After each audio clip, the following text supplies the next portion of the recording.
You know, both Paul and Ringo are dropping brand new albums this year. Yep, I can't wait. Very few details available yet, though. Just that Paul is said he's leaning into nostalgia, and Ringo is going with a Nashville sound. And that summary kind of tells the whole story, doesn't it? It really does. I mean, we're talking about the solo war being back on. It's the first time since, what, 2012, that they're both releasing full studio albums in the same year. Right. And you've got Paul at 83 and Ringo at 85. They're both fabulously wealthy, legacies totally cemented. And yet here they are. They refuse to stop creating, and they're actively competing. I find that so inspiring. I really do. They don't need the money, obviously. They don't need the fame. But that competitive fire is still there. It speaks volumes about what it means to be an artist, you know? That internal pressure is just always on. And for Paul, it seems like that pressure is pushing him to look back. Okay, so let's unpack Paul's approach first. His album for 2026 has been, well, incredibly secretive. We've been calling it the 90% mystery. It is. If you try to find a track list or anything online, you just hit a wall. But we do know one thing because Paul himself confirmed it. He said the solo effort is 90% complete. Which is a huge deal. This is his first major studio work since McCartney III back in 2020. And that was such a different project, right? That was a very lo-fi, spontaneous lockdown kind of spirit. This feels much, much grander. Definitely. The theme is pure nostalgia. The material is supposedly all influenced by memories of things past. I mean, it's not just a casual look back. It feels like he's trying to write a comprehensive musical memoir. And the timing on that makes perfect sense. Think about the two huge projects he just finished. Right. First, all that deep archival work for the Wings. The story of a band on the run book. You're swimming through your own history for months. That's got to spark some new ideas. Exactly. And second, he's on the Got Back tour, reliving those peak moments every single night on stage. Playing songs he wrote when he was 25. That combination of digging on the archives and then performing live, it's a feedback loop. So if the theme is this sweeping nostalgia, what should we expect it to sound like? Is it going to be quiet and acoustic? I don't think so. Based on everything we're hearing and the producer he hired, we should expect a return to that classic, big, melodic maca production. The sprawling arrangements. Yeah. The kind of sound that reminds you that he is, arguably the most successful songwriter alive. He's not aiming for subtlety here. Well, the rumor that he's whittling down a list of 25 new songs seems to back that up. 25? That's an incredible amount of new material for anyone, let alone someone who's 83 years old. That volume just says everything about his intention. It does. When you have that much to work with, you're crafting a monumental statement. This is an attempt to define his late career work. He's aiming for that #1 spot. He wants the headlines, the massive fails. Make no mistake, he wants to beat Ringo. And that's what's so fascinating, because that same competitive drive is pushing Ringo in a completely opposite direction. Right. While Paul is doing the big, nostalgic epic. Ringo is going down this very focused, high-authenticity path. He's going to Nashville. It's a full-throttle immersion into that sound. They're calling it country cool.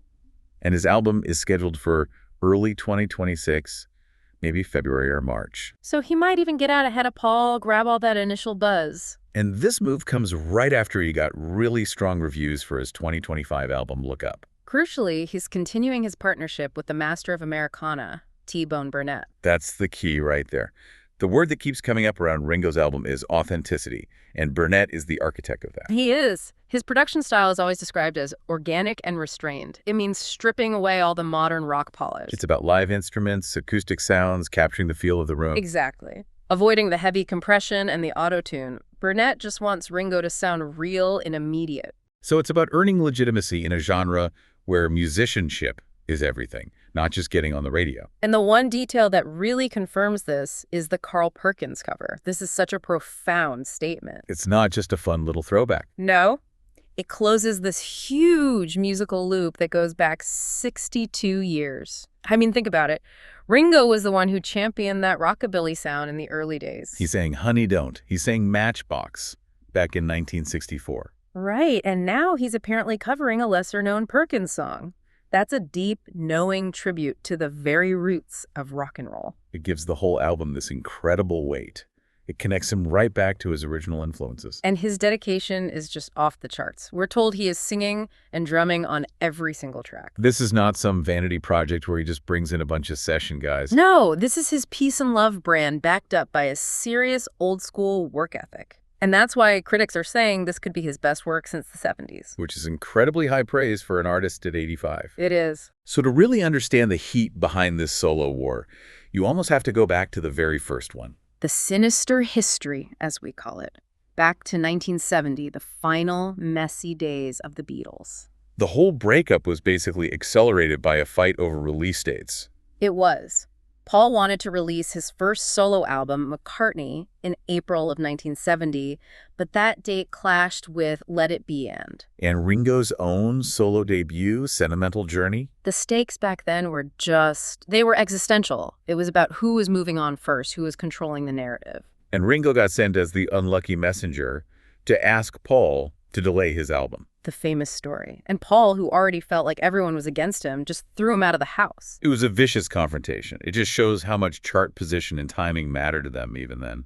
Now, obviously, that hostility is long gone. They have a deep friendship now. But the competitive desire is still there. It's just changed. That's the key. Paul still wants chart dominance. He's ambitious. He wants that global #1. He wants the big pop culture moment.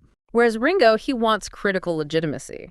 He wants to prove he's a meaningful artist in his own right, not just the drummer from the Beatles. And that brings us to the two guys they've hired to make it happen. The producer face-off. Watt versus Burnett. Right. So Paul's secret weapon is Andrew Watt. He is the it producer right now. He's on an unbelievable hot streak.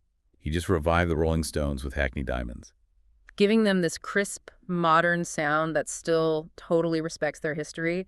Watt brings that high-energy rock polish. And there's that great little anecdote about how he had to scramble to buy a bunch of left-handed guitars right before Paul showed up for a meeting. You have to be ready when a legend calls. Totally. Now contrast that with T-Bone Burnett, Ringo's authenticity architect. Burnett's whole reputation is built on restraint, on tradition. He avoids anything that sounds too polished or synthetic. And their goals are just fundamentally different. Watt is trying to create the huge event album for Paul. And Burnett is not trying to make Ringo sound modern at all. He's intentionally trying to revive a specific sound. The heartbreak balladeer sound. Exactly. The sound Ringo achieved way back in 1970 on his country album, Boku of Blues. It's an intentional callback. So instead of chasing the pop charts against Paul, he's creating this specific, critically acclaimed work. It's a very smart move. Which brings us to the new battlefield.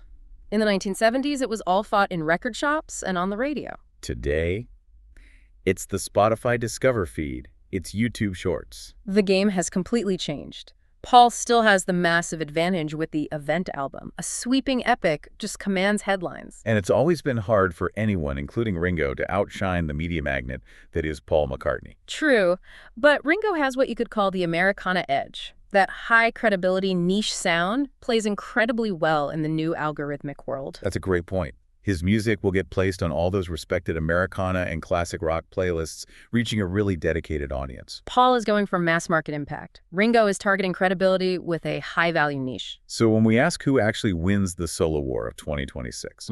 You know, if you're just looking at chart position, Paul probably has the edge. His sound is just more globally accessible. But that's not the real winner, is it? No. The true victory here belongs to you, the fan. I mean, 60 years after I Want to Hold Your Hand, we get to enjoy two octogenarians still fiercely creating. Still fighting to be heard. It's an incredible testament to that artistic drive. And that's the ultimate lesson here, I think. It doesn't matter how old you are or how much success you've had. If that impulse to create is still there, you have to follow it. It really makes you think about your own goals, doesn't it? That kind of relentless focus, just amazing to witness. It is. A dual release like this is a true cultural gift. Well, thanks for joining us today. Whenever you feel like knowing more about the Beatles, visit us at BeatlesRewind.com. Every day, we do something new there. Song reviews, album reviews, movie reviews, book reviews, documentaries, trivia, all things Beatles, every day, 8 days a week. You can find us on the website, BeatlesRewind.com. You can subscribe on Spotify, Apple Podcasts, YouTube, Amazon Podcasts, practically anywhere on the intertubes. The Beatles, all day, every day. We'll do it again tomorrow. Absolutely. Talk to you then. Until next time. Yeah. When you listen. Your mind conducts its own symphony.